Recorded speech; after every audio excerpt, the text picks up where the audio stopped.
Shalom à toutes et à tous, on est content, on se retrouve avec Midrashet Yehuda Manitou et comme chaque jeudi soir, on attend le développement de la Parashat Shavua avec le Rav Ackerman et tu nous proposes de parler du rêve, ou je ne sais pas si c'est vraiment un rêve, peut-être c'est un cauchemar, je ne sais pas.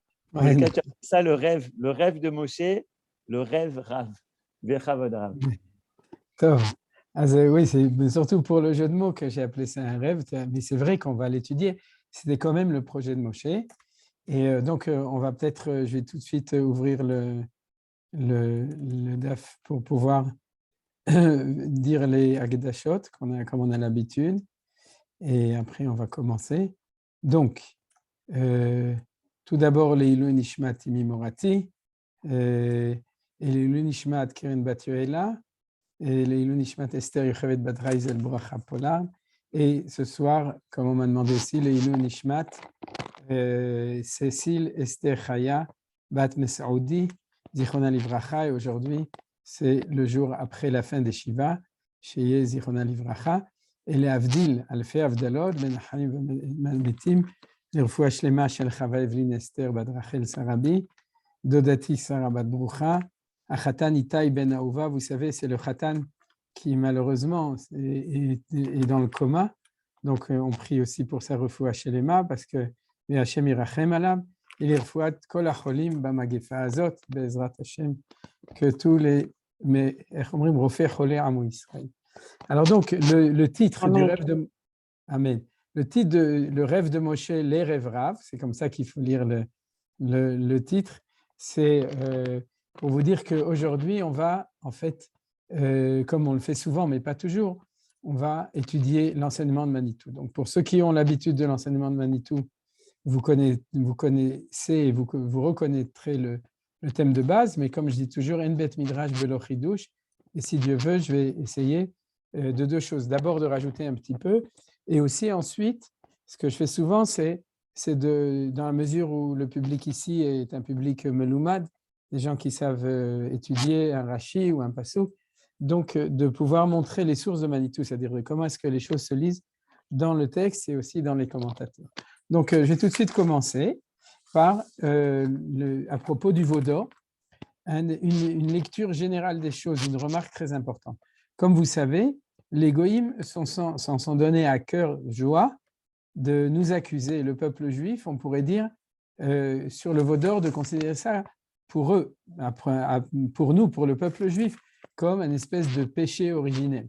Comme si le peuple juif, ce n'est pas celui qui est le peuple choisi par Dieu, d'ailleurs, pour les raisons qu'ils ont eues, eux, de nous dénigrer, mais c'est vrai pour les chrétiens, c'était vrai aussi d'après nos Chachamim, déjà pour les Grecs. À l'époque des Grecs, il y avait ce genre d'argument de dire que nous sommes le peuple Am Kesheoref, à la nuque roide.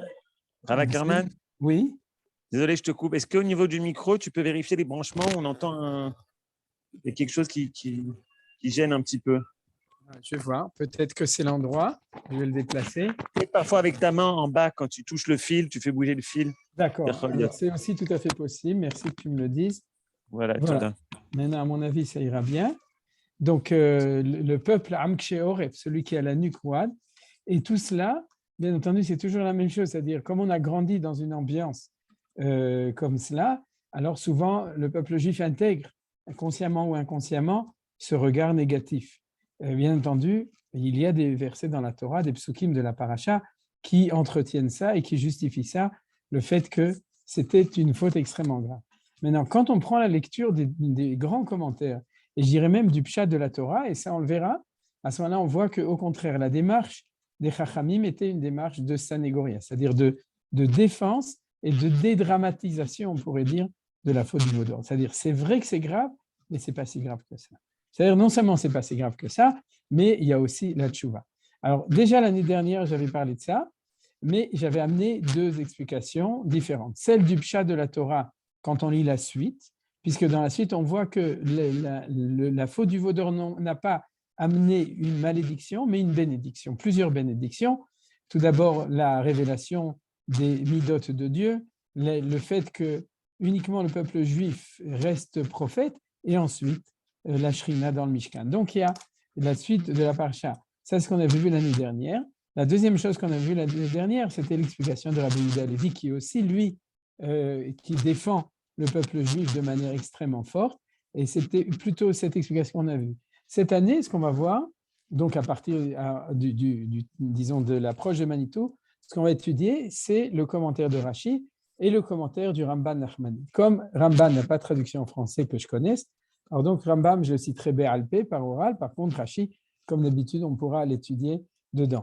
Et ce qu'on va découvrir, c'est exactement la même chose, c'est-à-dire que Rashi qui cite Chachamim et le Ramban qui, lui, est plus indépendant dans son commentaire, c'est-à-dire qui se base bien entendu sur une lecture précise du texte, sont tous, Rabbi Yehuda Halevi, le Ramban, Rashi, les Chachamim, puisque tout cela, ça apparaît, et puis de nouveau, ça apparaît dans une lecture plus minutieuse du texte de la Torah, il y a absolument pas une lecture qui remet en cause la valeur du peuple juif, comme dans les traditions extérieures au peuple juif, qui ont toujours tendance à nous montrer la faute du veau d'or comme le veau d'or, la faute du veau d'or, etc. Alors, commençons par l'explication de Rashi. L'explication de Rashi dans cette lecture-là, elle est au niveau du commentaire très simple, au niveau de la lecture du texte un petit peu beaucoup plus loin, mais il faut dire que c'est la tradition des Chachamim. C'est-à-dire, comme d'habitude, Rashi nous cite le commentaire des Chachamim et l'explication de Rashi pour, en fait, déculpabiliser le peuple juif, c'est de dire que ceux qui ont fait le veau d'or, ce n'est pas les Juifs, c'est le Erev Rav. Alors, ce n'est pas marqué clairement dans la Torah. On a déjà étudié dans d'autres parashiot, par exemple au moment de la sortie d'Égypte, avant même de passer la mer Rouge, d'autres passages où les Chachamim nous signalent que certaines choses, en fait, ont été faites ou ont été vécues par le Erev Rav. Mais ici, de manière très forte, l'enseignement des Chachamim qu'a choisi Rashi, c'est-à-dire quand je parle des Chachamim, donc c'est les générations des Tanaïm et des Amoraïm, c'est-à-dire les midrash classiques du peuple juif qu'on a comme tradition depuis, en tout cas, disons, qui a été rédigé déjà à l'époque du Second Temple ou tout de suite après. Alors les Chachamim nous ont transmis comme tradition que ceux qui ont fait le Erev Rav, qui ont fait le veau d'or, ceux qui, Manitou insiste, qui sont appelés Am Kesheoref, c'est le peuple à la nuque roide, ou rude, je ne sais plus comment on dit, mais vous me corrigerez. C'est-à-dire, on dit roide, c'est ça, c'est exact. Qui est-ce qui sait bien le français? Roide. Raide. Raide. Alors, à la nuque raide, on va le dire en hébreu, Am Kesheoref, c'est-à-dire, c'est le Erev Rav. C'est eux et ce n'est pas le peuple juif. Alors, vous comprenez que c'est une déculpabilisation très forte du peuple juif. Vous me direz, alors, du coup, pourquoi est-ce que le peuple juif, malgré tout, a été menacé, etc. Alors, ça, on va aussi l'étudier après, mais il faut quand même poser le jalon essentiel, c'est celui-là. Alors, regardez, on va étudier les trois rachis importants à propos de cela. On va commencer dans le désordre. Donc, les trois rachis, c'est le tiercé dans le désordre. Le premier texte qu'on va étudier de Rashi, c'est le premier verset du chapitre 34, qui est bien après. Regardez le pasouk, on s'en occupe pas, on va lire uniquement Rashi. Vayomer Adonai el Moshe pesol echashne luchot avanim karishonim vechatavta ala luchot et adevarim asher hayu ala luchot arishonim asher shivarta. Donc c'est déjà bien après, c'est quand il y a réconciliation et les deuxièmes tables de la loi. Et qu'est-ce que nous dit Rashi dessus? Sculpte-toi, pesol echa. Dit Rashi, c'est toi qui as brisé les premières, à toi d'en sculpter d'autres.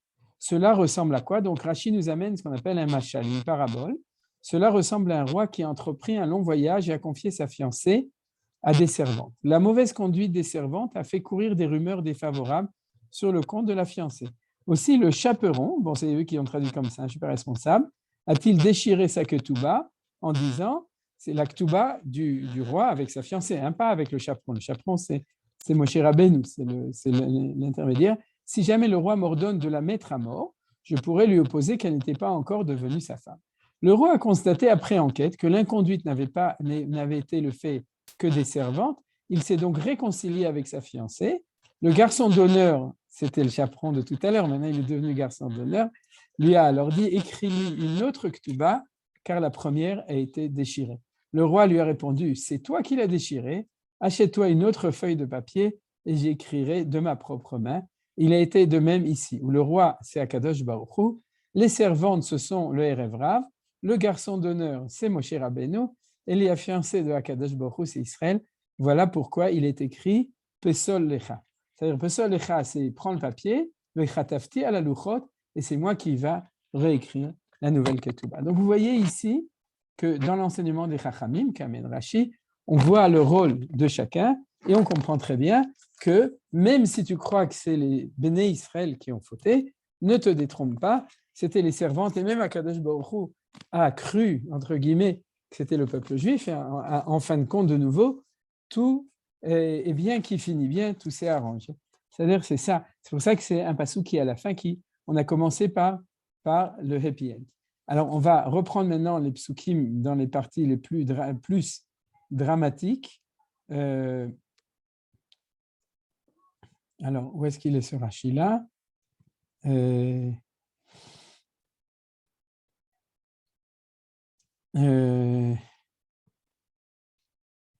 Excusez-moi, il faut que je le trouve.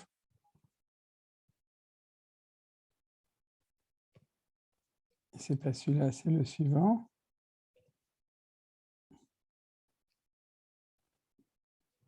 Voilà.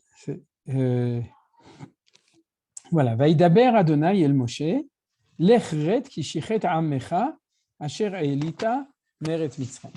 Donc, ça, c'est le début de la crise. Quand Akadosh Baruch Hu dit à Moshe Rabbeinu, il faut que tu descendes pour t'occuper de tout ça. Et à ce moment-là, là, c'est vraiment le pasouk où on voit, où les Chachamim ont vu dans la Torah une allusion au fait que c'est le Erev Rav qui a fauté. Pourquoi? Regardez comment Rachid l'explique. C'est que l'echret qui shichet amecha, c'est corrompu ton peuple. Rachid dit, il n'est pas écrit c'est corrompu le peuple, mais ton peuple. C'est-à-dire, c'est Akadosh Baruch Hu qui parle à Moshe et qui dit ton peuple. Il ne faut pas se confondre. Il y a des psukim où c'est Moshe qui dit ton peuple, on va le voir tout à l'heure. Mais là, c'est Hachem qui parle à Moshe et lui dit ton peuple, shichet, et que c'est corrompu ou a fauté. Il s'agit du Erev Rav que tu as accueilli de ta propre initiative. Donc, il faut expliquer pourquoi Hachem accuse Moshe d'être, lui, celui c'est le peuple de Moshe. Pourquoi de ta propre initiative et que tu as converti sans me consulter en disant il est bon que des convertis s'attachent à la Shrina. Ce sont ces gens-là qui se sont corrompus et ont corrompu les autres. C'est-à-dire que vous voyez qu'ici, les Chachamim ont remarqué qu'il y a une expression bizarre. C'est-à-dire que qu'est-ce que c'est un peuple de Moshe qui n'est pas le peuple de Akadosh Baruch Hu? Alors, je suis sûr que vous avez tous, sans Rashi, lu les choses de cette manière. Vous connaissez, quand il y a un enfant qui fait des bêtises, oui, alors la femme dit prends ton gosse, et lui répond c'est mon gosse ou ton gosse? Non, c'est le tien parce que c'est de ta faute. C'est-à-dire, ça va dans les deux sens. Hein. Je n'ai pas dit que c'était toujours dans ce sens-là.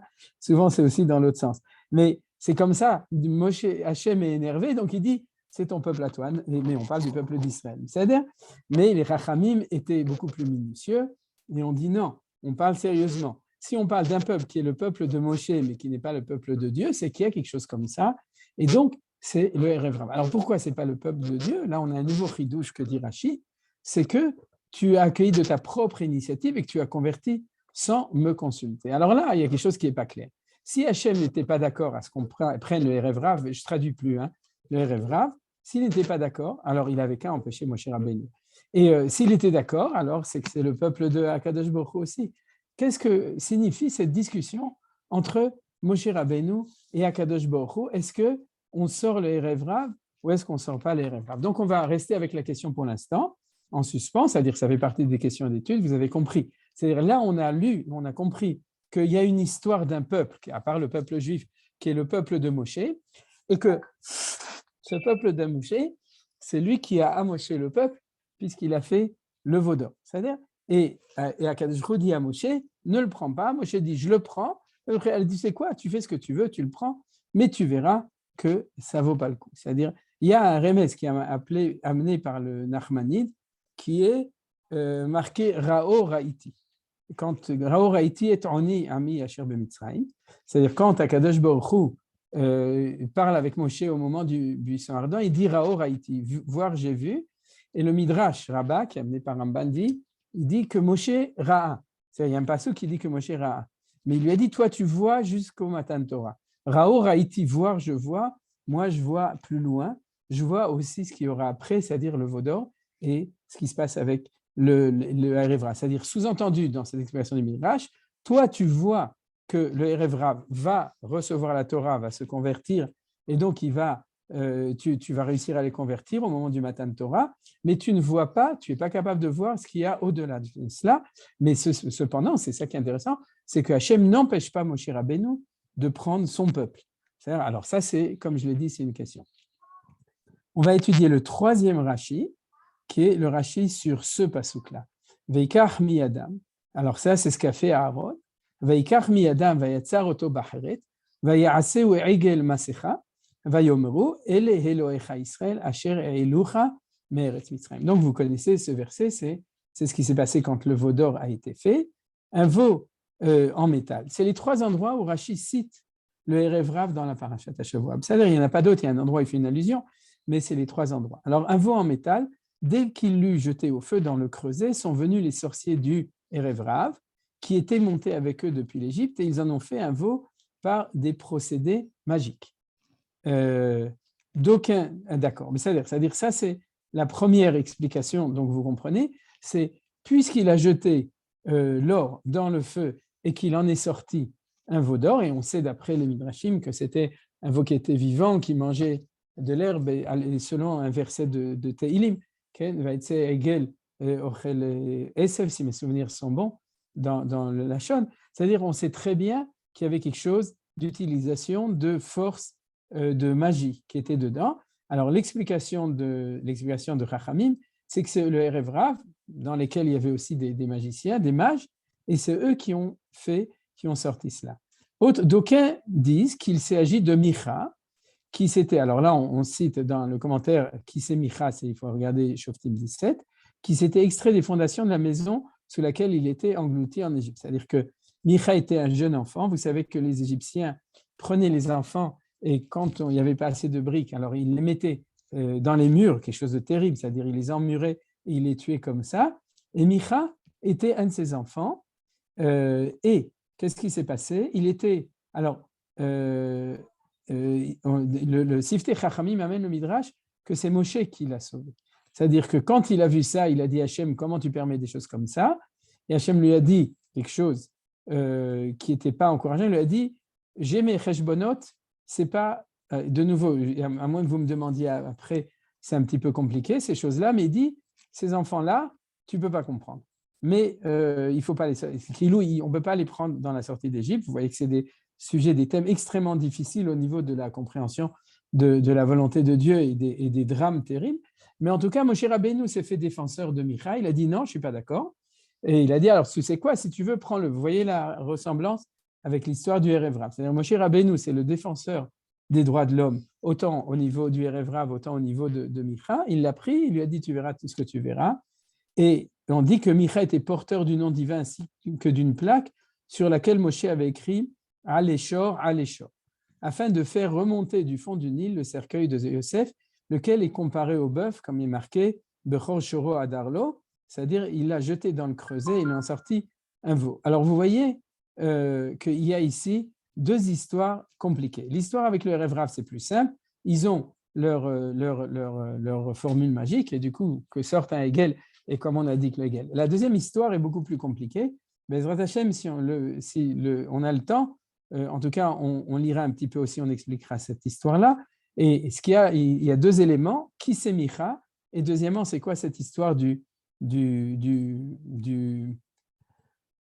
plaque sur laquelle est marqué Aléchor, Aléchor. Et comme vous le savez, Shor, c'est Yosef, et c'est avec cette plaque que Moshe a sorti Yosef du Nil. Donc on voit qu'il y a un lien entre le veau d'or et la personnalité de Yosef, qui est aussi un élément au niveau du Midrash extrêmement intéressant. Et on finit Rashi, ceux-là sont tes dieux, il n'est pas écrit ceux-là sont nos dieux, hein, d'où nous apprenons que ce sont les membres du Erev Rav qui étaient montés depuis l'Égypte, qui se sont ligués contre Aaron, et ce sont eux qui l'ont fabriqué, ils ont ensuite entraîné Israël à suivre l'idole.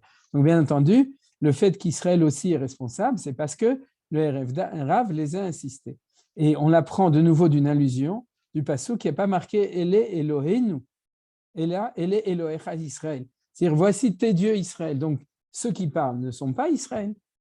Alors qui c'est ceux qui peuvent parler sans être Israël? Asher Elucha, qui t'ont monté toi, l'Eretz Mitzrayim, pas Asher Elenu, Asher Otzianu Me'eretz Mitzrayim.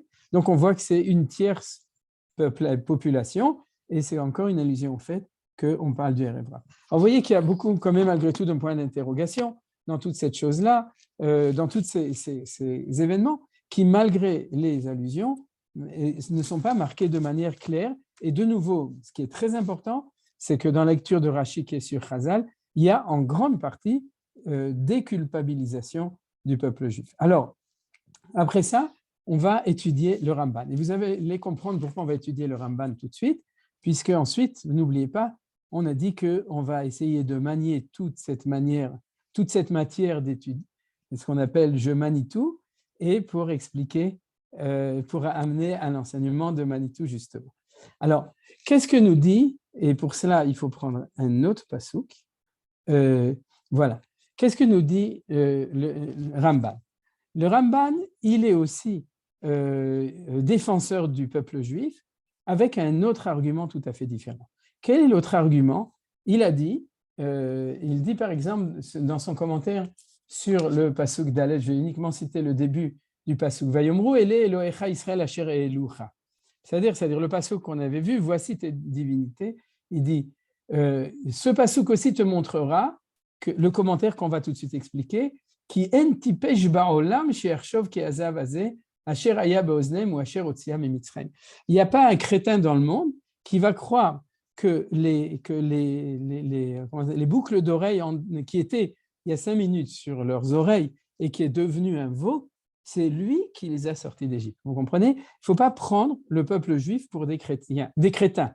C'est-à-dire, il ne faut pas le prendre pour des idiots, et il ne faut pas croire que le peuple juif a cherché une divinité à la place du Dieu qui nous a sortis d'Égypte. Ça, c'est la première chose. Donc, il n'y a pas d'idolâtrie be'etzen en soi-même. Le peuple juif n'a pas cherché un Dieu à la place de Akadosh Baruch Hu. Il dit ça, c'est quelque chose qui est absolument impensable, et bien entendu, après, on va voir que le Ramban va aussi amener des preuves. Alors, comment est-ce que le Ramban va résoudre cette équation? Non pas en cherchant une autre population, mais en cherchant une autre manière d'expliquer qu'est-ce que le peuple, ceux qui ont fait le veau d'or ont fait ou qu'est-ce qu'ils ont cherché à ce moment-là. Alors, l'explication du Ramban, vous allez tout de suite de nouveau retrouver Manitou, c'est qu'il a dit que ce qu'il cherchait, c'était à remplacer Moshe Rabbeinu, qui est l'intermédiaire entre Dieu et le peuple juif. Celui qui est l'interface ou l'intermédiaire ou l'envoyé de Dieu, le shaliach ou le représentant de Dieu qui a fait ces choses-là, c'est lui qui cherchait. Alors, au niveau religieux, au niveau théologique, au niveau rouchani, c'est extrêmement important. Pourquoi? Parce qu'il n'y a jamais eu à aucun moment, alors de nouveau, je vous invite pour ceux qui sont hébraïsants, ou si vous avez une traduction de Nachmanide, le Ramban à le lire, c'est extraordinaire sur le premier passouk du chapitre 32 ou le 4e passouk, et tout son commentaire continue comme ça pour montrer dans chaque détail des versets. Il dit jamais le peuple juif, après avoir eu la révélation du mont Sinaï, a eu une seule pensée de renoncer à la connaissance du Dieu qu'ils ont connu et reconnu au moment de Shem Havaya Yudke Vavke, qu'ils ont connu au moment de la révélation du Sinaï. Jamais. C'est impensable et c'est aussi inconséquent. Donc, il n'y a pas d'idolâtrie be'etzem en lui-même. Qu'est-ce qu'il y a? Il y a une difficulté du fait que si Moshe n'est plus là, alors on a besoin d'intermédiaire. Alors pourquoi il y a confusion? Parce qu'il l'appelle Eloha. Pourquoi? Parce que dans la pensée, excusez-moi, je dois mettre sur silencieux. Et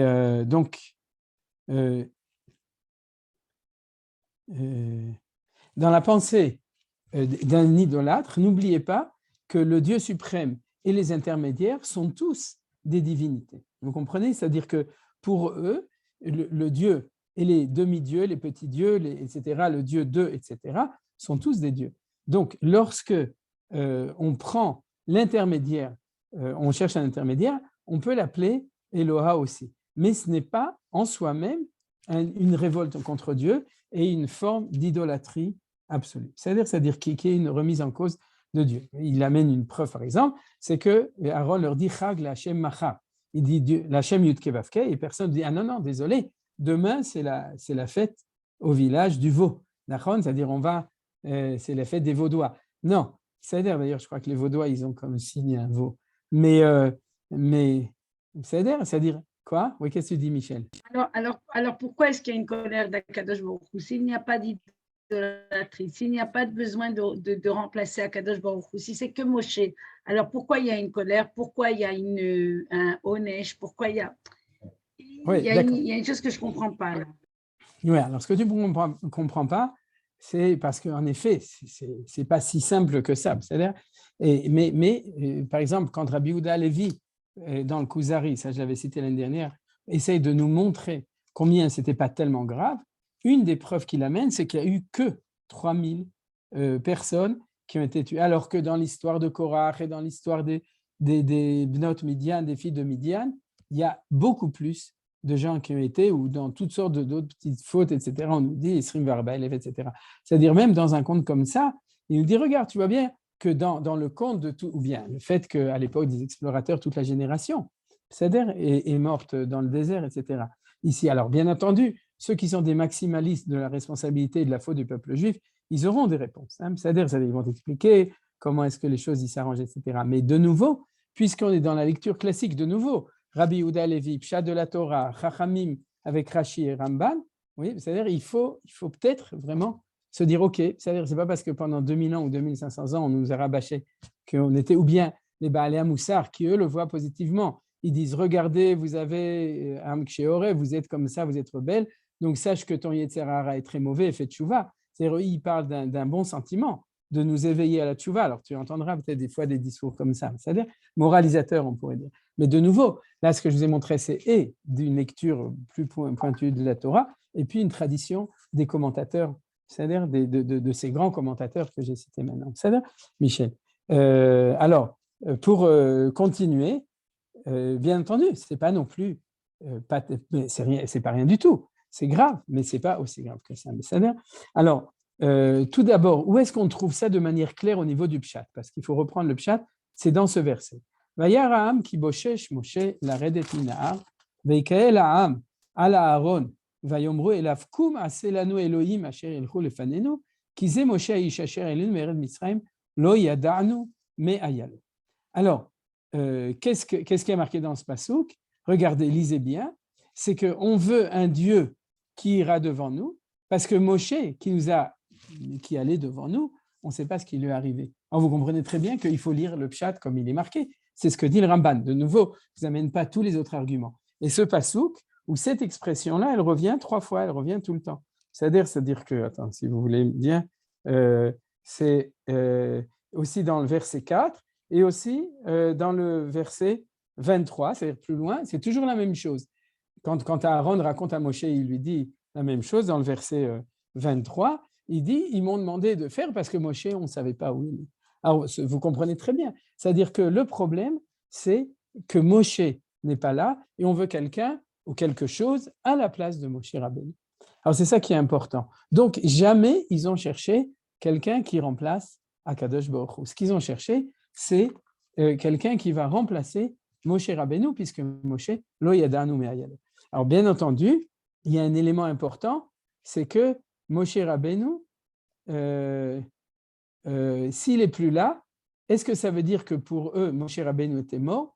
Pas forcément. Alors regardez le commentaire qui est marqué ici.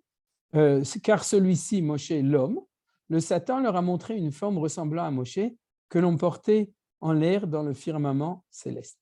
Alors, c'est ce que racontent les Chachamim, c'est qu'il y avait Maaseh Satan. Alors, bien entendu, ça aussi, il faut l'expliquer, ça veut dire Maaseh Satan, ça revient plusieurs fois, mais Maaseh Satan, ça veut dire qu'il y a des forces qui se réveillent à ce moment-là pour inciter à aller dans d'autres directions.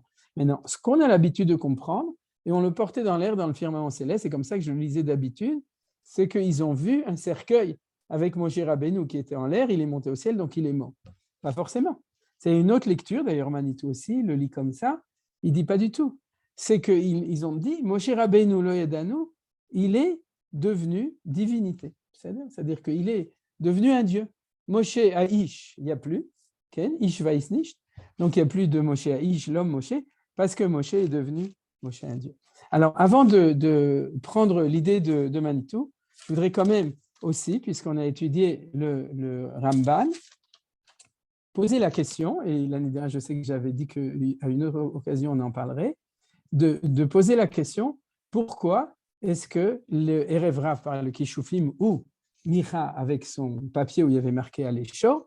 Donc, pourquoi est-ce que le choix qui a été fait, c'était de remplacer Moshe par un veau? Alors, les Français diront oui, c'est normal parce qu'ils sont tous des veaux, mais c'est ce qu'on appelle la religion de dévotion. Mais malgré tout, le Ramban, lui, pose la question de manière extrêmement sérieuse. C'est-à-dire que pour lui, ils auraient pu décider par magie ou par autrement que par Micha, de faire sortir un aigle, de faire sortir un lion, de faire sortir un homme, etc. Donc pourquoi est-ce que ce qui va remplacer Moshe de nouveau, ça va être Dafka, ça va être un veau, c'est-à-dire c'est un veau ou un bœuf, c'est-à-dire de cette manière. Et la réponse regardez, la réponse du Ramba, de Nachmanide, elle est comme ça. C'est que vraiment, ils étaient ils étaient vraiment perdus et ils cherchaient vraiment. Et ils ont réfléchi comme ça. Ils ont dit, on doit traverser le désert. Et pour traverser le désert, on va être dans une situation de danger. C'est compliqué. Il y a des serpents, il y a du hamsin, il y a tout ce que vous voulez, il y a des ennemis aussi, vous vous souvenez, il y a Amalek, etc. Et on faisait confiance à Moshe. C'est-à-dire que Moshe était le guide, avec bien entendu les nuées célestes, mais c'était celui qui les protégeait. Ils étaient garantis. Moshe Rabbeinu yelech lefanenu. Et à ce moment-là. Et puis ils ont dit, alors maintenant qui va? Et alors dans la symbolique des intermédiaires, alors là il faut faire bien attention à ce qu'on dit entre Dieu et le monde. Quand on n'a pas Moshe et qu'on va chercher dans ces représentations, alors contre la violence, je veux dire le danger du désert et de tout ce que ça comporte, c'est-à-dire de cette incertitude, on a besoin de Saïret Matkal. Vous avez compris? On a besoin d'une force qui soit du côté des Gvurot. Maintenant, je cite, c'est-à-dire qu'il soit du côté de la puissance pour qu'il puisse faire concurrence. Or, nous dit le Ramban, si vous prenez le char céleste, vous connaissez de Yechezkiel, alors on sait que dans le support en bas, il y a quatre roues qui le soutiennent, et sur chaque roue, il y a 4 effigies sur chacune d'eux, une effigie d'homme, une effigie d'aigle, une effigie de lion, et une effigie de chaux, d'un bœuf. Or, celle du bœuf, elle est celui qui est du côté gauche. Et nous savons, c'est-à-dire la Tzafon. Tzafon, c'est la gauche selon les directions traditionnelles. Et donc, il nous dit, comme on le sait dans la Kabbalah, que le côté gauche, small, c'est les Gvurot. C'est toujours le côté de la rigueur. Donc, vous comprenez leur pensée. C'est-à-dire, il disait, puisque on est dans un endroit où on a besoin de Gvura, donc on va amener la Gvura. Toute comparaison interdite, c'est-à-dire de notre temps aussi, lorsque on connaît le fait que le retour à Tzion est quelque chose qui se fait, on a déjà expliqué, dans la difficulté, c'est-à-dire de manière naturelle, avec les combats contre nos ennemis, etc., et tout ce que ça comporte. Alors, le Rav Kook insiste, on avait déjà étudié cette chose-là, que la valeur de la vaillance, de la Gvura, réapparaît et doit réapparaître au moment de la Géoula. Donc, maintenant, je reviens au Erev Rav et leurs magiciens, etc. C'est-à-dire leurs mages, il y avait une pensée qui avait une certaine rigueur qui explique pourquoi ils cherchaient le veau d'or. C'est-à-dire ce n'est pas d'or, mais le veau, dans ce sens-là, c'est celui qui est à gauche, donc c'est du côté de la Gvura. Maintenant, pourquoi je vous dis ça? Parce que ça va aussi expliquer pourquoi est-ce que dans le Midrash, pour montrer que les Chachamim sont une rigueur des choses, c'est quand ils parlent de Yosef, dans la dialectique Yosef et Yehuda, Yehuda est à droite et Yosef est à gauche. C'est-à-dire, et Yosef est à gauche dans le sens de la Gvura, et le Mashiach ben Yosef est à gauche dans le sens que dans la Géoula de notre temps, il faut cette vaillance, l'Avdil avec le Vaudor bien entendu, et souvenez-vous d'ailleurs que le Malchut Ephraim, c'est-à-dire celle qui était le royaume du Nord, et d'ailleurs le Nord c'est aussi la gauche, c'est-à-dire c'est la même chose, on fait des Hagalim. Vous vous souvenez que Yoram ben Nevat a fait 2 Hagalim, c'est-à-dire on reste toujours dans une certaine rigueur de pensée, même s'il y a déviation. C'est-à-dire il y a toujours le côté de la Kedusha et le côté de ce qu'on appelle le Sitra Achara. Vous savez, le Sitra, ce n'est pas un instrument de musique, la sitar. Sitra, c'est le côté, c'est-à-dire le côté de gauche, l'autre côté, pas le côté de gauche, l'autre côté, c'est que chaque chose peut être dans la Kedusha, au contraire, dans la déviance. Et c'est ce qu'on appelle, ou bien Micha, qui a mal tourné, c'est-à-dire, d'ailleurs, c'est ce qu'on voit dans Shoftim, ou bien avec les Mechashvim de Erev Rav, c'est ceux qui développent quelque chose où il y a une certaine logique, mais du côté de l'impureté, du côté de la magie, etc. Alors tout ça, c'était pour expliquer en quelques mots, de manière beaucoup plus conséquente, l'explication du Ramban. C'est-à-dire, il y a vraiment une recherche qui était interdite, qui ne devait pas être comme ça, mais qui s'expliquait dans la mesure où on recherchait quelqu'un à la place de Moshe. Alors maintenant, on est arrivé à Manitou, et ce que je voulais dire, ce que Mashit Hadesh Liashana, c'est-à-dire, parce que Manitou citait toujours le commentaire de Rashi, mais j'ai quand même vérifié, en tout cas dans mes sources, il ne citait pas le Ramban, bien qu'il reprend plus ou moins mot par mot, souvent des expressions qui se trouvent dans le Ramban. Quel est le génie de Manitou?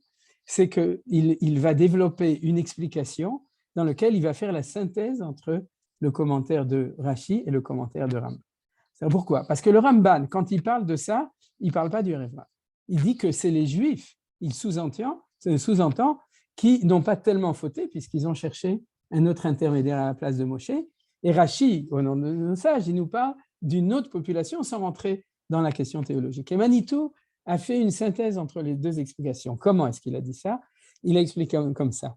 Il a dit que, en fin de compte, cette tendance à diviniser l'intermédiaire, ce qu'on voit ici, puisque ils l'ont vu comme, ils l'ont divinisé, ils l'ont vu dans le ciel, c'est-à-dire, et c'est ça l'apparition du Maaseh Satan, cette tendance est de manière intrinsèque, c'est le caractère du Erev Rav. Vous comprenez comment est-ce qu'il a fait les choses?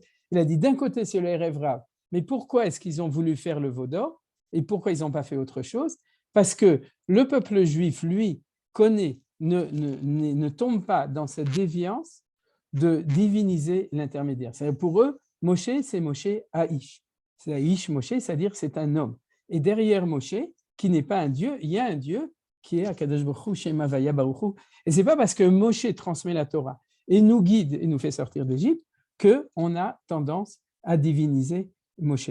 Par contre, les nations qui viennent avec nous ont cette tendance-là à cause du fait qu'ils sont porteurs de l'idolâtrie. Comme ils sont porteurs d'une conception religieuse idolâtre, alors même s'ils se convertissent au Sinaï et qu'ils prennent sur eux la religion de Akadosh Baruch Hu, ils auront tendance à prendre celui qui leur donne la Torah de Dieu, de le diviniser et de le mettre avec Dieu.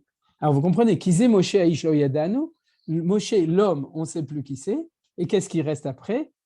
Après le Père, le Fils, vous avez compris? C'est-à-dire qu'il divinise l'homme, Moshe, s'il disparaît en tant qu'homme, alors il devient une partie de Dieu. Vous voyez? Donc, d'ailleurs, j'avais remarqué que Haïsh, c'est-à-dire Ish, Haïsh, c'est la même gématrie, c'est les mêmes lettres pratiquement que Yeshu. Vous regardez, il y a le Yud Shin et Hey Aleph, donc il y a une allusion claire. Alors, dans cette allusion, Manitou nous disait de faire très attention. C'est-à-dire que s'il y a une tendance à diviniser l'intermédiaire, alors tout d'abord, c'est une déviance chrétienne parce que les chrétiens venaient d'un monde idolâtre, donc ils ont reproduit le modèle du Erev Rav et ils nous mettaient en garde contre un risque comme ça aussi à l'intérieur du peuple juif, d'avoir une tendance trop facile à diviniser l'intermédiaire, c'est-à-dire le tzaddik, le Rav, etc., parce que ça, c'est un signe du Erev Rav. Comme disait Manitou là-dessus, ce qu'il expliquait, c'est que qu'est-ce qui fait la différence aussi? C'est que le Erev Rav qui s'est converti n'étaient pas les enfants de Avraham, Yitzhak et Yaakov, ils étaient uniquement les élèves de Moshe Rabbeinu. C'est-à-dire que pour eux, leur identité était uniquement par rapport au Rav et non pas par rapport au Père, c'est-à-dire Avraham, Yitzhak et Yaakov. Et donc, c'est pour ça qu'ils ont une plus grande aussi, à part le fait qu'ils ont un bagage antécédent d'idolâtrie, ils ont plus tendance à être liés uniquement par le maître et non pas par les racines, on pourrait dire familiales. C'est-à-dire, et donc, il y a aussi cette tendance. Alors, tout cela, c'est le génie, si vous voulez, de l'idée de Manitou. Alors, il faut l'expliquer de manière encore plus précise, et c'est pour ça qu'on va reprendre ce Rashi-là, c'est-à-dire le Rashi, non, ce n'est pas celui-là, c'était le suivant.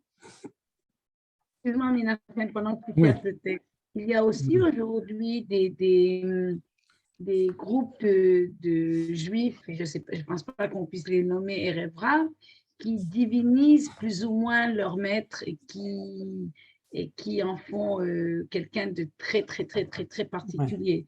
C'est gênant, mais est-ce que c'est le même, c'est une question, est-ce que c'est le même zérem ou alors c'est tout à fait autre chose? Alors, si tu veux, Manitou, es quand même, c'est le rôle des Gdolim, c'est de nous mettre en garde. Et quand on met en garde, c'est pour empêcher les déviations. Si, par exemple, tu penses à Chabad, ce n'est pas une déviation. Il faut faire attention, mais ce n'est pas une déviation. Par contre, on voit aujourd'hui des catastrophes, j'irais plutôt avec tous ces faux babas, c'est-à-dire qui finissent par exploiter, etc. Et ce n'est possible. D'ailleurs, en général, ils sont en tôle aujourd'hui où ils devraient être, c'est-à-dire, et ceux-là ne peuvent faire ça que parce qu'il y a un risque comme ça au niveau de ce qu'on appelle leur chassidim, c'est-à-dire parce qu'en fait, ils sont inspirés par la tradition chrétienne de Rome, et c'est pour ça qu'on les appelle les babas au Rome. Tu comprends? Et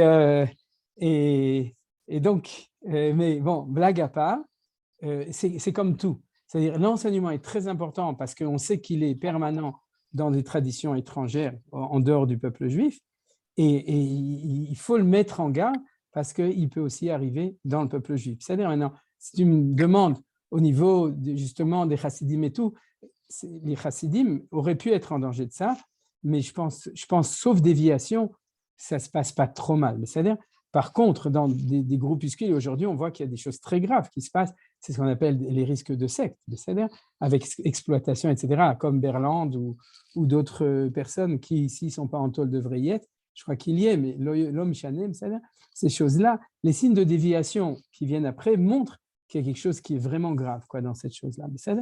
D'accord. Alors, pour revenir à l'enseignement, regardez, dans le Rashi, on vient à la question d'origine. On a plus ou moins expliqué, on a expliqué, pas Micha, mais plus ou moins, on a expliqué le Aléchor de Yosef, on a expliqué aussi le côté Révrab de cette manière. Ce qu'on n'a pas expliqué, c'est pourquoi est-ce qu'il y a une discussion entre Moshe et Akadosh Baruch Hu, est-ce qu'on prend les Révrab ou est-ce qu'on ne prend pas, et qu'en fin de compte, Akadosh Baruch Hu lui dit, si tu veux, tu le prends, donc il lui donne l'accord sans lui-même être d'accord. Alors, comment c'est possible une chose comme ça? Et ça, c'est vraiment le chidouche essentiel de Manitou, c'est de dire que le fait de prendre le Erev Rav, c'est-à-dire c'est la volonté de Moshe Rabbeinu, c'est pas parce qu'il avait de la peine, il dit c'est dommage, c'est parce que la Géoula d'Israël doit être une Géoula universelle. Et ça, c'est le point essentiel qu'on apprend de la universelle. C'est que si la Géoula a réussi, elle ne peut pas être comme au moment de Kriyat Yam-Souf du passage de la mer Rouge, c'est Israël, c'est les bons, donc eux, ils vont être géoulés, et puis les autres, c'est les mauvais, donc ils vont tous couler dans la mer. C'est-à-dire que si jamais la géoula d'Israël se passe par la disparition des autres, des nations, alors il y a échec de géoula, parce que le projet du monde et la création du monde, ce n'est pas un projet du peuple juif uniquement, c'est le projet du peuple juif comme Amlechet Kohanim Begoy Kadosh, la nation qui est les prêtres de toutes les nations. Donc, dans le destin de l'histoire, si la Géoula réussit, elle ne peut pas être uniquement Géoulat Israël, elle doit être Géoulat Olam, elle doit être une Géoula qui est universelle. Alors, qu'est-ce qui s'est passé? Moshe Rabbeinu va chez Dieu, il lui dit, si jamais tu veux que la Géoula réussisse, il faut prendre les gens des nations qui veulent être en Géoula avec nous. Manitou rajoutait une phrase dans le cours de 1980, face B, du shiur sur la paracha, et que j'ai entendu cette année parce que chaque fois on entend d'autres choses, c'est qu'il disait quelles sont les personnes qui peuvent s'associer à nous? C'est ceux qui ont vécu comme nous l'exil.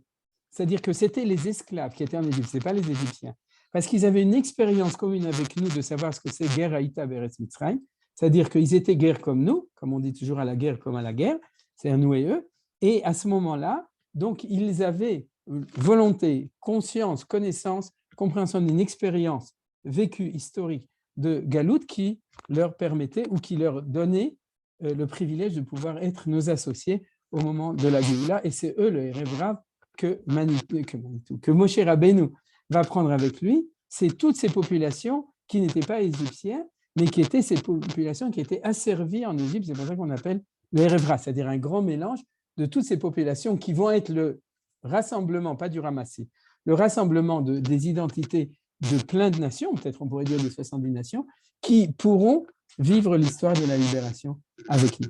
Alors, c'est quoi la discussion entre Moshe et Akadosh Baruch Hu? C'est que Akadosh Baruch Hu dit à Moshe Rabbeinu, Rao Raïti, tu as raison, il faut que la libération se fasse de manière universelle. Mais la sortie d'Égypte, les nations ne sont pas encore à un niveau d'avancement dans l'histoire, dans leur propre, disons, dans leurs propres valeurs morales, etc., qui font que le projet peut maintenant réussir avec eux.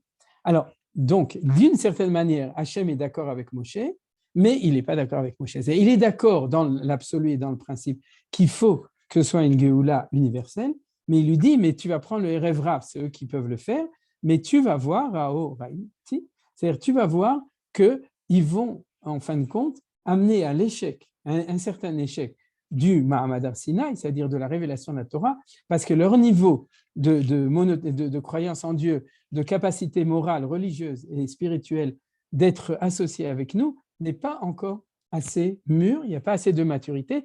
Et comment on le sait, il y a un moment où ça va se révéler. Et ça va se révéler très vite. C'est-à-dire que dès que le Mahamad Ar-Sinaï va être fait et qu'ils vont voir Hachem, ils sont capables de reconnaître Hachem comme nous, c'est-à-dire, mais ils ne sont pas capables de se débarrasser de ce niveau second d'idolâtrie qui est celui de la divinisation de l'intermédiaire. Ça, c'est un signe que l'humanité n'est pas encore prête à comprendre de manière absolue ce qu'on appellerait le monothéisme absolu de la Torah et de Akadosh Baruch Hu. C'est-à-dire, ils ne sont pas là. Alors, qu'est-ce qui s'avère? C'est que le peuple juif, sans doute, ils ne sont pas complètement là, et que si on a ce catalyseur qui s'appelle le Erev Rav, qui lui révèle cette chose-là, le peuple juif en lui-même, il n'est pas non plus complètement là, mais s'il n'y avait pas eu le Erev Rav, peut-être que ça serait mieux passé. Comme il y a le Erev Rav qui amène ça, alors le peuple juif a suivi, et c'est pour ça qu'il y a destin commun dans les deux sens. C'est-à-dire, premièrement, au niveau de la punition, mais aussi dit Manitou une phrase très, très forte, c'est qu'en fin de compte, le Erev Rav, ça, je ne connais pas toutes les sources de Manitou, mais il nous dit, il ne va pas être éliminé, il va être au contraire intégré à l'intérieur du peuple juif. C'est-à-dire qu'il n'y aura pas une sélection, mais au contraire, destin commun. Et pourquoi c'est important? Ça veut dire qu'ils se trouvent à l'intérieur du peuple juif avec un message, malgré tout, d'optimisme, c'est-à-dire qu'ils agissent à l'intérieur du peuple juif en tant que population universelle qui suit notre destin et qui fait que, avec ce ferment-là, qu'à la fin des temps aussi, il y a le côté universel qui s'associe avec nous dans le projet Géoula. Alors vous me direz, oui, mais ils font des problèmes. Ok, mais alors c'est ça la discussion entre Moshe et Akadosh Baruch Hu.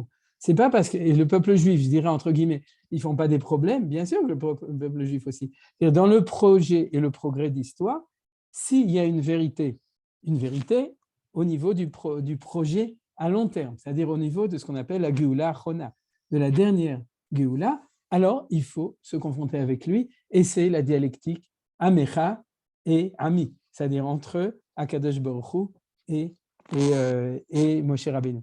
Regardez, Manitou, il dit une phrase aussi très intéressante, c'est qu'il dit que des fois il est marqué Amecha avec un E, comme les bœufs, c'est-à-dire c'est un shva. En français, on dit comme ça, Amecha. Et il y a par contre, après, ויחל משה את פני אדוני אלוהיו, ויאמר למה אדוני יחרה אפיך בעמך אשר הוצאתם מארץ מצרים בכוח גדול וביד חזקה. C'est qui ce peuple dont parle Moshe Rabbeinu vis-à-vis d'Akadosh Baruch Hu? C'est le peuple juif, vous voyez? Vous êtes d'accord? Quand Moshe prie à Dieu, il dit pourquoi tu vas t'énerver contre ton peuple? Ton peuple, c'est Am Israël, d'accord? Et Manitou disait, Alpi Kabbalah, que quand on parle du peuple juif dans la paracha, c'est Amecha avec un ségol, et quand on parle du Erev Rav, c'est Ammecha avec un Sheva. Là, c'est en gris, là-bas, c'est en bleu, vous avez compris? Parce que là, c'est en bleu, c'est Am Ségoula. C'est pour ça que c'est un Ségol. Et il disait que tout ça, c'est marqué dans la Kabbalah. Alors, je n'ai pas trouvé ces sources, mais je peux vous dire ce que je sais. C'est qu'en effet, quand c'est marqué avec le Ségol dans la Kabbalah, c'est la Sphira de Tiferet. Et la Sphira de Tiferet, c'est la Sphira de Am Israël. D'ailleurs, Tiferet, c'est la synthèse de deux. Vous voyez, il y a deux, et puis le point d'en dessous, c'est celui de l'essence de Am Israël qui est dans Tiferet. Et alors, du coup, il faut se demander, c'est quoi le Sheva dans la Kabbalah? c'est-à-dire là où il y a marqué Amecha, et le Shva, très intéressant, c'est la Gvura. Donc, on retrouve le Erev Rav, on retrouve le Egel Hazahav, on retrouve Yosef Hatzadik qui est du côté de la Gvura, et on retrouve la Nikoud, c'est-à-dire la ponctuation du mot Am, qui est aussi avec le Remes, que c'est du côté de la Gevura, alors que Amecha, c'est du côté de Tiferet, qui est Israël. Vous voyez que tout ce truc. Alors, ce que je voulais aussi rajouter d'important, c'est pour Micha, parce qu'on a le temps d'expliquer aussi ça. Vous vous souvenez? Kerman, oui. Je te redemande pour le micro, est-ce que peut-être baisser un peu le son? Je ne sais pas, il y a des parasites. D'accord, je vais baisser le son, peut-être que ça avait... Peut-être un petit peu baisser le micro et essayer de faire attention au... D'accord. Les deux fil. choses maintenant. Je ne touche plus au fil et j'ai baissé le micro à 60%. Est-ce qu'on entend mieux maintenant? J'espère. J'espère que ça va. D'accord, si Dieu veut. Alors, Blineder. Donc, vous vous souvenez de la deuxième explication? Elle doit être conséquente. Alors, j'ai quand même sous-entendu, c'est-à-dire que Moshe, il était défenseur des droits de l'homme à deux niveaux. C'est-à-dire au niveau des Erev Rav, c'est-à-dire du côté universel, et au niveau du peuple juif, on dirait de nouveau de la racaille du peuple juif. C'est-à-dire qu'il a dit, si on amène la Géoula, on ne peut pas prendre que les tzadikim du peuple juif, il faut prendre tout le peuple, et il faut prendre aussi les autres nations. Et Micha, d'après le Midrash, vous regardez en Siftei Chachamim, il représentait, sans rentrer dans les détails, parce que c'est pour bien l'expliquer, il faudrait rentrer dans des considérations de Gilgulei Neshamot, c'est-à-dire de ce qui est expliqué dans la Kabbalah, mais Micha faisait partie des Shamot d'Israël qui font partie d'un niveau tellement bas qu'en fin de compte, c'était eux qui ne devaient pas sortir d'Égypte. Vous comprenez? Mais qu'est-ce que fait Moshe Rabbeinu?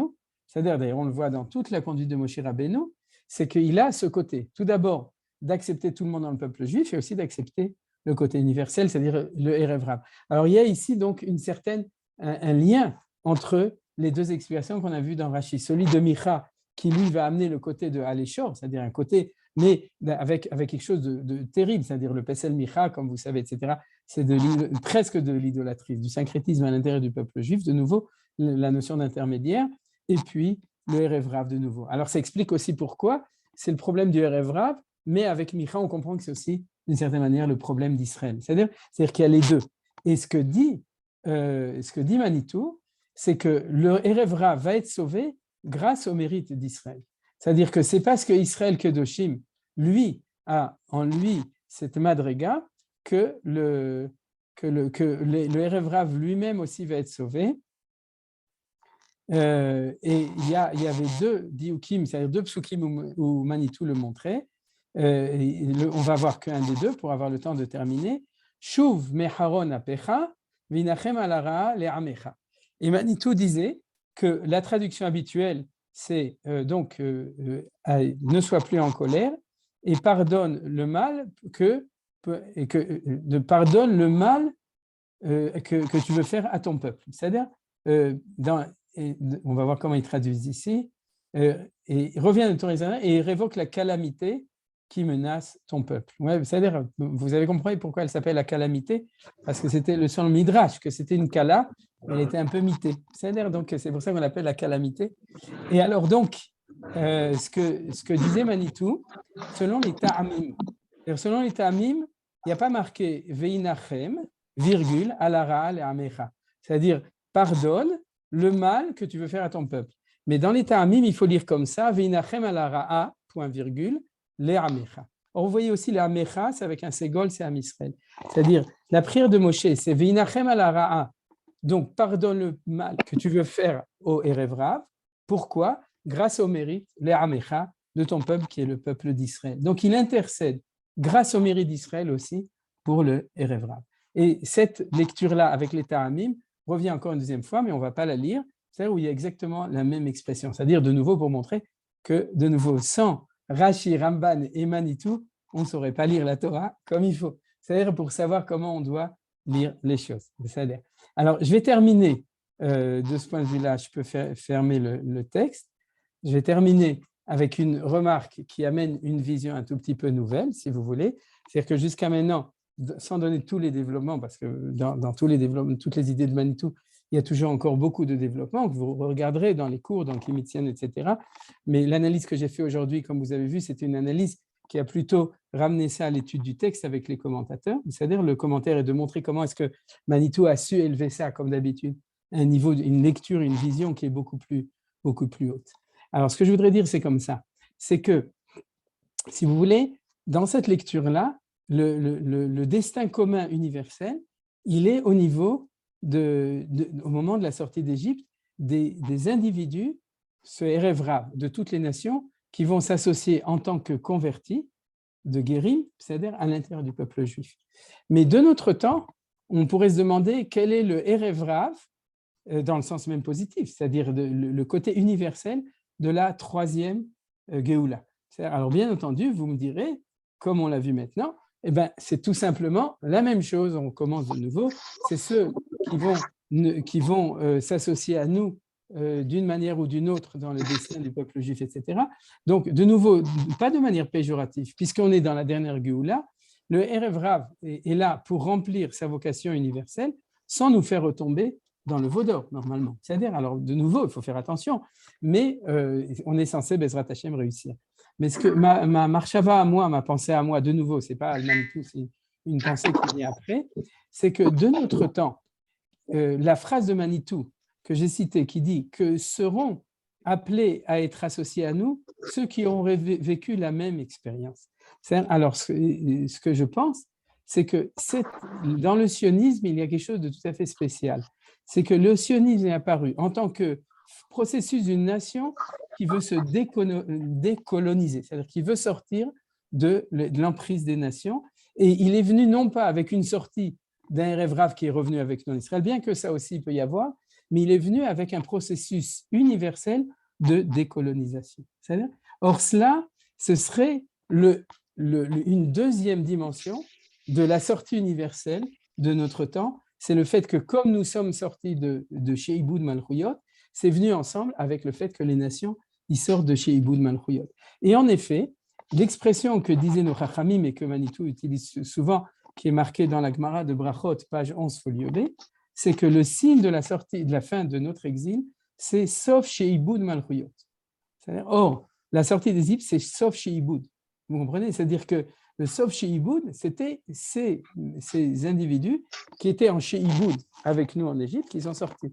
Et de notre temps, c'est sauf chez Iboud Malchuyot, c'est-à-dire que ce n'est pas au niveau de l'individu seulement, c'est aussi au niveau des nations. Et c'est une grande bessora, c'est une grande nouvelle. C'est que non seulement il y a ici, Bezrat Hashem, une réussite du projet au niveau d'individus qui se sont associés ou qui s'associent à nous dans notre projet personnel d'Israël singulier de sortie de notre Galouyot, mais il y a un processus universel à une nouvelle dimension qui est la dimension nationale. Si vous voulez le lier avec le cours que je fais le lundi et où on a étudié cette semaine et la semaine dernière, que le Rav Kook dit que l'exil de Babylone, c'était le tikkun au niveau des individus, et l'exil de Rome, c'est le tikkun au niveau.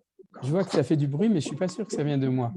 Peut-être que c'est quelqu'un d'autre qui le fait. Non, ça ne vient pas de toi. Il y a deux personnes qui ont le micro ouvert.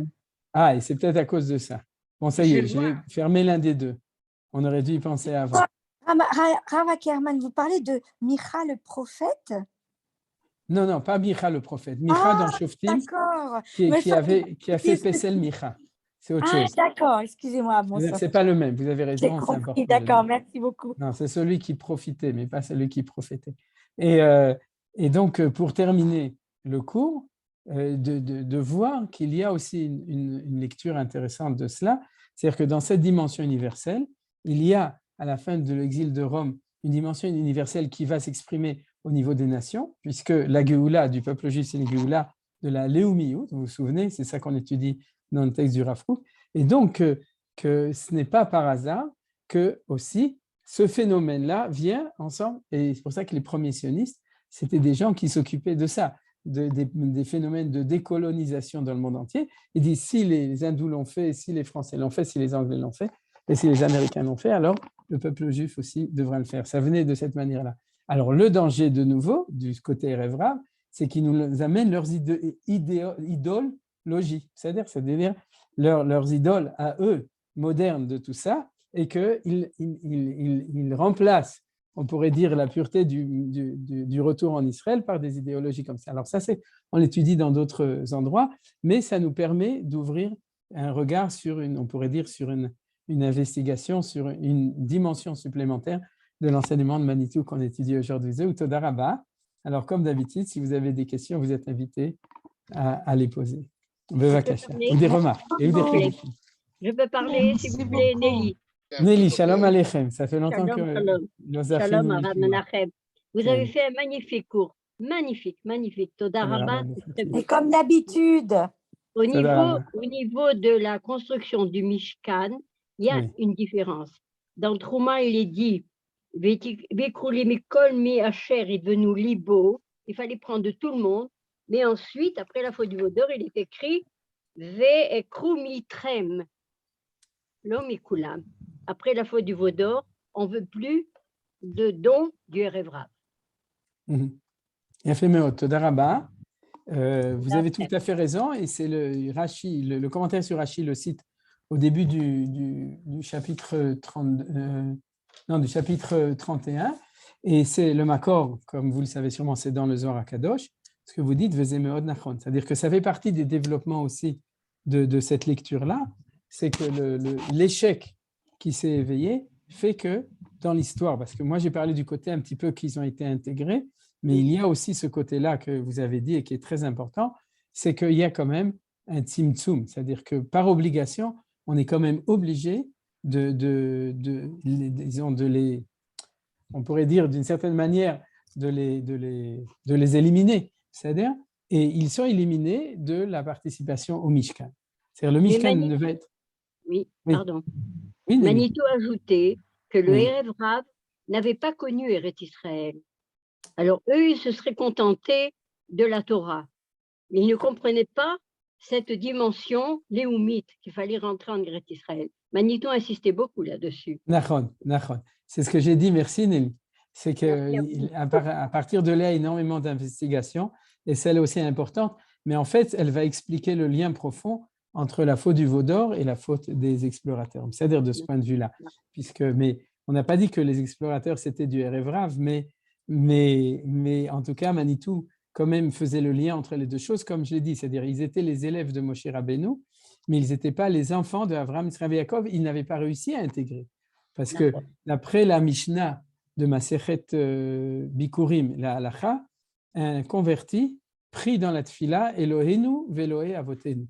Alors qu'il y a une certaine opinion qui dit veloé avotechem, c'est-à-dire vos pères à vous, mais dans la Halacha, on considère qu'il est capable, d'ailleurs c'est parce que c'est une nouvelle Neshama, de réintégrer le peuple juif, non seulement dans l'identité du maître, mais dans l'identité aussi des pères. C'est-à-dire, alors, Toda Rabba, Nelly, pour ces deux… Toda Rabba, Rav Menachem, Toda Rabba. Il y a quand même quelque chose qui me dérange là. Le Erev Rav doit, s'il n'est pas intégré dans Israël, alors dans quelle mesure il est intégré dans le phénomène de la Géoula complète? Il y a quelque chose qui me dérange. Le Erev Rav doit être avec nous dans cette Géoula en Eretz Israël, ou alors à un certain moment, il y a séparation. Alors c'est ça que je dis, c'est-à-dire qu'il y a… Oui, je ce l'ai que dit, Nelly a dit, c'est qu'il y a un petit peu des deux, mais il y a un petit peu de séparation, c'est-à-dire, mais Bassof, dans la mesure où dans tous les textes, justement, qui s'occupent de ça, plutôt de Pnimiut à Torah, qui disent que le Erev Rav est à l'intérieur de nous. C'est-à-dire, ça c'est ce qu'avait dit Manitou, j'ai dit que je ne connaissais pas les sources, mais en fait, les sources, ils sont assez généralisées, c'est-à-dire qu'on ne dit pas que le Erev Rav a été condamné à mort, on ne dit pas qu'il a été expulsé, on le voit bien dans la Torah, qu'elle n'est pas marquée, donc c'est qu'il a été intégré, c'est-à-dire, alors il y a une difficulté, mais si tu veux, cette difficulté, c'est ce que j'explique aujourd'hui, c'est une difficulté inhérente avec le fait qu'on sait qu'ils sont là, on sait qu'il faut faire attention au danger de ça, donc aussi que Roum et Itrem à propos du Mishkan, etc., mais au fait qu'il y a quelque chose qui se travaille dans l'histoire depuis le début avec ça. Mais je crois que c'est ça la réponse à ta question, dans une vision réelle et aussi positive des choses. Erev Rav. Ouais. Le Erev Rav. Ouais. D'où ça vient ce mot? C'est que c'est Rav. C'est grand. Et Rav. Rav, c'est nombreux, mais dans le sens du melting pot. C'est-à-dire, en fait, c'est la traduction de ça, c'est le melting pot. C'est-à-dire que c'est Rav dans le sens de nombreux, parce qu'il y a toujours Rav et Kol. Yeshli Rav, Yeshli Kol. C'est-à-dire que le Kol, c'est quelque chose qui est dans l'harmonie, et Rav, c'est un grand mélange. Et alors, le mot Erev aussi, d'ailleurs, le mot Erev, au contraire, Boker, c'est la distinction des choses. Alors que le Erev, c'est le mélange. Quand il fait nuit, tu mélanges tout, et quand il fait jour, tu reconnais tout. C'est-à-dire la différence entre le Vaker et les Aref. C'est-à-dire les Aref, et donc le Erev Rav, ça veut dire qu'il y a une identité de toutes les nations, mais qui n'est pas encore suffisamment organisée pour, on pourrait dire comme le fait qu'au temps de la Géoula définitive, c'est-à-dire il faudra qu'il y ait participation aux 70 nations, mais chacun avec son bon côté qui va participer en tant que lui-même. Et là, il y a une espèce, justement, puisque ça s'est fait dans le chipazon, c'est-à-dire dans la vitesse de la sortie, il y avait tout ça qui était autour, mais c'était un grand balagan. Quand j'ai étudié pour être Rav et que je n'avais pas encore reçu ma smicha, j'avais un bon ami que vous connaissez bien qui s'appelle Yosef Atia, qui me disait chaque fois comment tu vas, Erev Rav. Parce que je n'étais pas encore Rav, j'étais avant, comme Erev Shabbat. Donc vous voyez, ça, ce n'est pas l'explication habituelle de Erev Rav. Erev Rav, c'est ce que j'ai dit avant. Tov. On a dédouané Am Israël d'une certaine manière, mais il y a quand même une part de responsabilité. Parce que, est-ce que ce n'était pas un peu trop tôt? Et Manitou le dit que quand il descend, il entend un débruit, il dit c'est pas ni un cri de victoire, ni un cri de défaite, c'est un brouhaha, etc. Mais ça veut dire que afin de pouvoir être Mamlechet Kohanim, est-ce qu'il faut déjà être Goy Kadosh? Ah, c'est-à-dire que tu dis que c'était trop tôt aussi pour le peuple juif. Mais c'est clair qu'on n'a pas réussi. Et Rachid le dit. Ils ont fait une faute et ils shritou et âme. Autrement dit, il ne faut pas trop se précipiter à convertir le monde, etc. Quoi. Je ne sais pas. Bien sûr, mais c'est ce que Hachem reproche à Moshe, d'avoir vouloir trop vite. Mais tu vois que dans cette dialectique, c'est ce que j'ai dit, c'est un reproche, mais qui explique, comme on l'explique toujours avec le peuple juif, que, d'ailleurs c'est marqué dans la paracha, c'est que Bassof, il y a la notion de Arichanpin. C'est Arichanpin, Hashem, Hashem, Erechapayim. L'Arichanpin, c'est de prendre la patience de savoir que le processus, il prend très longtemps et que tant qu'on n'est pas arrivé, des fois, il y a une précipitation qui n'est pas toujours bonne, mais de notre côté, c'est une dialectique impossible du fait qu'on veut quand même tout de suite commencer à réaliser le projet idéal. Alors, de ce point de vue-là, c'est aussi la grandeur de Moshe, de vouloir. Et puis aussi, c'est l'échec. Est-ce que tous les accords qu'on a aujourd'hui avec les pays arabes, le Maroc, etc., il faut aussi faire attention quelque part, non? Tu poses une bonne question, mais peut-être qu'on est arrivé déjà au temps, c'est-à-dire l'avenir nous le prouvera, mais malgré tout aujourd'hui, c'est-à-dire tu poses la question, il s'avère qu'apparemment ça ne se passe pas si mal.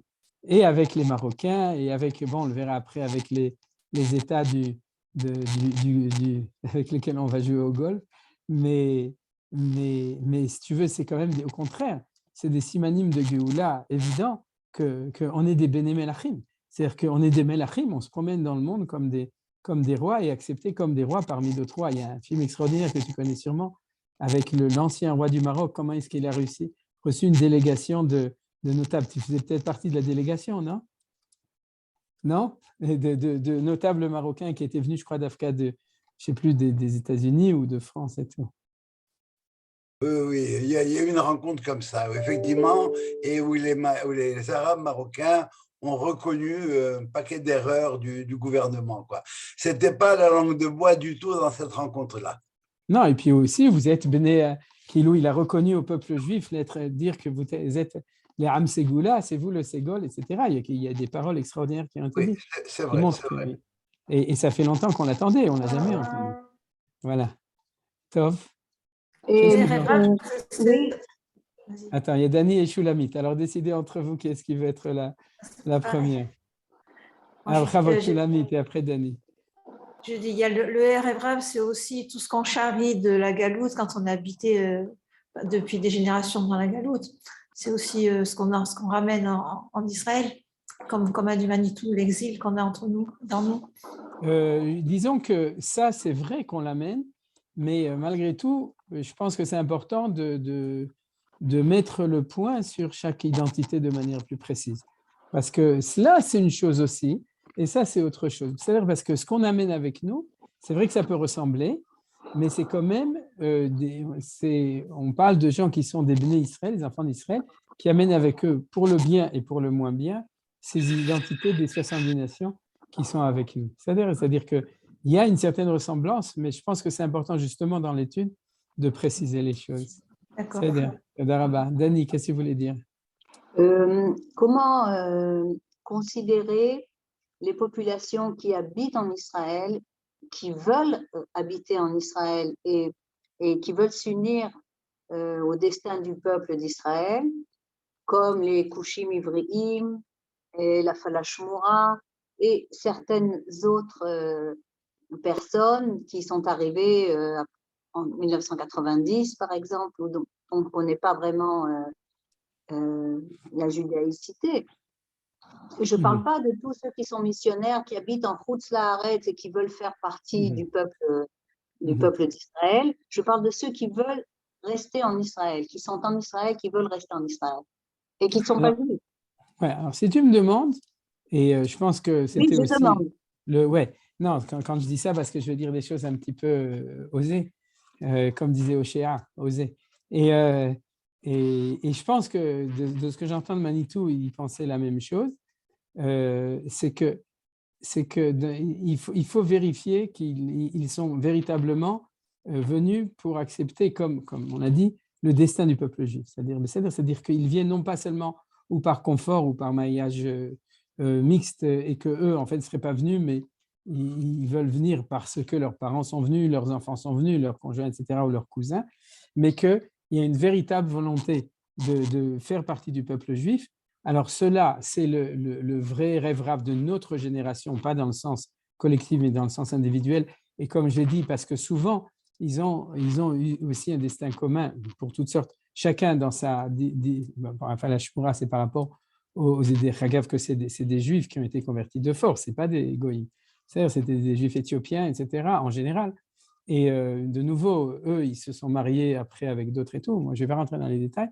Mais ceux qui, après vérification de ça, alors c'est pour ça que je dis, si tu me demandes mon avis, je suis du côté des rabbanim qui disent qu'il faut les aider à se convertir. C'est-à-dire qu'il faut vérifier cette chose-là. Et une fois qu'on a la conviction qu'ils sont des véritables… disons, ils acceptent le destin de l'État d'Israël, du peuple juif en Israël, et ils veulent en faire partie, alors il faut les convertir, mais il faut… Vous savez que c'est une grande discussion aujourd'hui en Eretz Israël entre les deux tendances, et je fais partie des rabbanim qui pensent qu'il faut au contraire encourager la conversion de cette partie, de ces gens-là. Donc, pour les intégrer véritablement au peuple juif, et Bessar Hakol, c'est ce que Manitou sous-entendait dans beaucoup de phrases, sur sa prise de position sur les rêves raves, mais de nouveau, la prise de position des autres, c'est la discussion dans le Rashi. C'est-à-dire les autres, ils disaient comme Akadosh Rouge s'est dit de ne pas les prendre, et Moshe Rabbeinu disait il faut les prendre, et puis voilà, ça explique pourquoi il y a une discussion à l'intérieur aujourd'hui. C'est Toda Rabba Dani, si tu peux poser des questions moins embêtantes la prochaine fois, ça sera mieux. J'en ai posé deux. Oui, j'excuse, je te dois une réponse. C'est possible de l'enregistrer au lieu de l'écrire, ça n'a pas de problème. D'accord, je le ferai. Mais Nachem, il y a un dernier point que j'aimerais vérifier avec toi. C'est, on reçoit tous les juifs, etc., mais il y a une notion qui s'appelle Borour. C'est-à-dire qu'à un moment, c'est Akadosh Baruch Hu qui décide, qui reste et qui s'en va. Est-ce que c'est le talir final de la Géoula? C'est-à-dire au moment où c'est Akadosh Baruch Hu qui décide, Borour, Machenikra Borour. Qu'est-ce que ça veut dire? Que Dieu va faire un choix entre ceux qui seront géoulés et non, ceux qui c'est-à-dire seront pas que géoulés? ça, je l'ai étudié une fois avec Elazar Lalo, mais je voulais savoir si ça correspondait à ce qui se passait dans cette Géoula-là, où tu dis le Erev-Rab, pas le Erev-Rab. Et donc, il disait, ne vous inquiétez pas, de toute manière, à la fin de la Géoula, si tu veux, c'est Akadosh Baruch Hu c'est Machenikra Borou, comme un tamis. Il va faire un tri. Voilà, c'est ça que tu veux dire, un tri. Voilà, un tri. Dieu reconnaîtra les siens. Voilà. Bon appétit, Dani. Elle prépare déjà le couscous de Shabbat. Mais voilà, c'est-à-dire que Hachem, il va faire un tri. Alors Manitou aussi, il le disait de temps en temps, oui. mais il disait des fois le contraire aussi.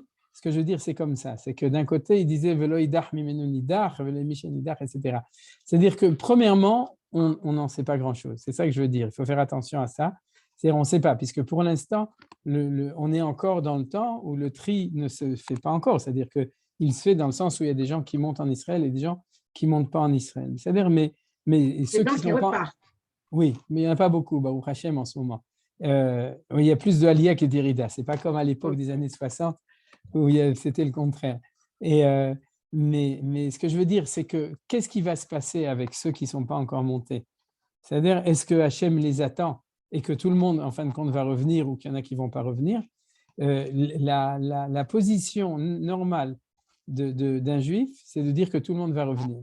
C'est-à-dire que nous, notre rôle, ce n'est pas d'être l'agent de police du bon Dieu et de dire qu'il y en a qui vont être de la patrie et ceux qui vont être du tri. C'est-à-dire que nous, on prie pour que… disait tout le monde, toujours, je l'ai écouté plusieurs fois, ne vous inquiétez pas, jusqu'au dernier, il le fera monter. Alors, voilà. D'un côté, je me dis, bon, alors, il n'y a pas besoin de se presser, puisque de toute manière, il va nous faire monter à la fin. Oui, alors, bon, mais, oui. Alors c'est ça, on sait pas. Nous, notre rôle, c'est de faire monter tout ce qu'on peut. C'est-à-dire, c'est de ramener tout le monde. C'est notre rôle et c'est ce que font les grands rabbinim et c'est ce que font aussi l'État d'Israël. C'est-à-dire, normalement, ils essaient de le faire. Comme disait Manitou, quand il allait en France, l'agence juive s'inquiétait parce qu'elle commençait à avoir du travail. Et donc, c'est notre rôle à nous, chacun là où on peut, d'aider Akadosh Baruch Hu à ramener tout le monde. C'est-à-dire, après, qu'est-ce qui se passera à la fin? Est-ce que ce sera dans le Rachamim, donc que tout le monde reviendra, ou Haz v'Shalom autrement? C'est pour ça qu'on prie toujours Berachamim, c'est la marchava que tout le monde reviendra. Voilà, c'est ça que je dis. Tov, est-ce que quelqu'un d'autre veut encore dire quelque chose? Sinon, on s'arrête là. Ce qu'il y a de bizarre, que je n'ai pas entendu vraiment chez Manitou, ouais. C'est que on parle pas des qualités du Erev Rav. Ce n'est pas une religion qui voulait, c'est une nation. On ne parle pas de Har Sinaï, on parle de Aliyah La'ale, c'est le Erev Rav. Et ça, c'est un chemin pour le Erev Rav, quelque part. Ah, pourquoi? Où tu parles de ça? Sherei Elucham Eretz Mitzrayim? C'est ça, oui, mais ce qui compte pour eux, c'est d'entrer en Israël. Ils voulaient quelqu'un pour les diriger, pas quelqu'un, pas un Rosh Yeshiva. Ils voulaient Moshe, ils voulaient Mashiach ben Yosef, pas Mashiach ben David. C'est ça ce qu'ils voulaient. Alors ça, c'est un petit peu complexe, si tu veux, dans la lecture, parce que la rabbinite Naon, elle a dit le contraire de toi, c'est-à-dire que c'était eux aussi qui mettaient frein au retour en Israël. Et toi, tu dis qu'ils voulaient.